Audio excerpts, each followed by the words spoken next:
আসসালামু আলাইকুম। ওয়ালাইকুম আসসালাম। আমার প্রশ্ন হচ্ছে, আমরা জানি যে আত্মীয়তার সম্পর্ক রক্ষা করা ফরজ, কিন্তু আমরা বিয়ে শাদীর পরে আত্মীয় স্বজন ভাইয়ের সম্পর্ক ঠিক রাখতে পারি না।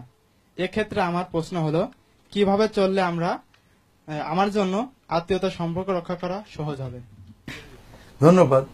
এটা আমাদের বাংলাদেশের একটা খুব জরুরি প্রশ্ন।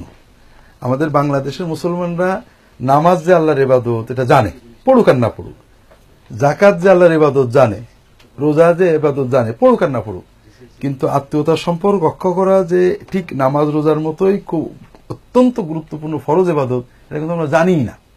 দিনদার, আলেম, ওলামা, বুজুর্গ, আবেদ, একেবারে কপালে দাগ পড়ে গেছে, দস্তরখান, টুপি, পাগড়ি সব ঠিক আছে, কিন্তু এই ফরজ ইবাদত ঠিক নেই। অথচ নামাজ না পড়লে আল্লাহ শাস্তি দেবেন, জাহান্নাম ইত্যাদি।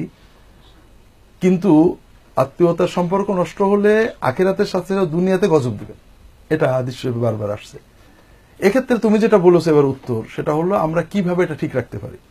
আচ্ছা বলো তো, শীতের রাত্রে সকালবেলা উঠে ওযু করতে কষ্ট হয় না? হ্যাঁ, কষ্ট হয় একটু। কিন্তু কিভাবে তোমরা এটা রক্ষা করতে পারো? যখন ইবাদতের চেতনা থাকে, না হলে আল্লাহ অসন্তুষ্ট হলে আল্লাহ সওয়াব দেবেন, ঠিক না? আসলে আত্মীয়তার সম্পর্ক রক্ষা করার মূল বিষয় হলো এটা যে আল্লাহ একটা ফরজ ইবাদত, তোমাকে বুঝতে হবে। তুমি কখনো রিসিপ্রোকাল হবে না। রিসিপ্রোকাল মানে কি? মানে তুমি তোম মেরা হাজি বলেঙ্গে, মায়ে তোমাকে হাজি বলেঙ্গে। সে আমাকে হাজি বলবে, আমিও তাকে হাজি বলবো। আমরা এই থিওরিতে যাওয়ার কারণেই ফেল করি। ও আমাকে বিয়ের সময় দাওয়াত দিইনি, ও আমাকে বিপদের সময় আসেনি, কেন আমি করব? কত বুঝছো? এই চিন্তা হলে তুমি পারবা না। তোমাকে যেটা করতে হবে, আল্লাহ আমার ফরজ করেছেন আমার ভাইয়ের সাথে সম্পর্ক ঠিক রেখা, ভাবির সাথে, আমার চাচাতো ভাই, খালাতো ভাই, মামাতো ভাই, চাচার সাথে আমি এর দায়িত্ব পালন করব। সে করলো অথবা না করলো, এটা তার নামাজ। সে নামাজ পড়নি বলে আমি তো নামাজ বাদ দিতে পারি না, ঠিক আছে না? তুমি যখন এটাকে ইবাদতের চেতনায় নিয়ে যাবে, তখন এটা পালন করা তোমার জন্য খুবই সহজ হয়ে যাবে। আর যখন এটা সামাজিকতার চেতনায় নেবে, অথবা সে করলে আমি করব যাবে, তখন ঘাটতি পড়ে যাবে, কারণ সে করে না, কেন তুমি করতে চাইবে না। এই জন্য রাসূল নিজে বলেছেন, লাইসাল ওয়াসিলু বিল মুকাফি। একজন তোমার সাথে ভালো সম্পর্ক আছে, তুমি তো ভালো রেখেছো, এর নাম সিলা রাহিমি না, সম্পর্ক রাখা না। যে তোমাকে কাট করেছে, তুমি তার সাথে জুড়ে আছো, এর নাম হলো সিলা রাহিমি। তৃতীয় হলো আরেকটা বিষয় আছে, আমরা যেখানে ঠগি সবাই, আমরা মানুষ থেকে প্রতিদান বা পুরস্কার বা থ্যাংক ইউ চাই। আমরা ঠকে যাই কোথায়? আমি ওর এত করলাম, আরো আমার ক্ষতি করলো, আমার নয় বদনাম করলো। কথা বুঝেছো?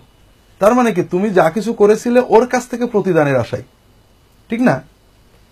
অথচ তোমার দায়িত্ব ছিল আল্লাহর কাছে প্রতিদানের আশাই করা। তুমি যখনই ভাইকে দেখতে গেছো, নিয়ত হলো আল্লাহ তোমার হুকুম তাই যাচ্ছি। তুমি যখনই ভাইকে কিছু টাকা দিয়েছো, বোনকে কিছু টাকা দিয়েছো, তোমার চিন্তা হবে যে আল্লাহ তোমার নবী বলেছে ভাই বোনদের সাহায্য করলে তুমি বরকত দাও, এই জন্য যাচ্ছি। তোমার মনের ভিতরে তার মুখ থেকে থ্যাংক ইউ পাওয়ার আশাটাও থাকবে না। সে বললে আলহামদুলিল্লাহ, না বললেও কিছু না। একটা হলো ইবাদতের চেতনা, আল্লাহর হুকুম আমাকে করতে হবে, কষ্ট হোক দুঃখ হোক, এটা আল্লাহ বলেছেন তাই। আরেকটা হলো ওই ব্যক্তির থেকে কোনো প্রতিদান আমি চাচ্ছি না, আমি আল্লাহর পুরস্কার নেব। এই দুটো চেতনা যত গভীর হবে, দেখবে আত্মীয়তা রক্ষা করা পানির চেয়েও সহজ হয়ে যাবে, এবং এটা তোমার জীবনের সবচেয়ে বড় ইবাদতে পরিণত হবে।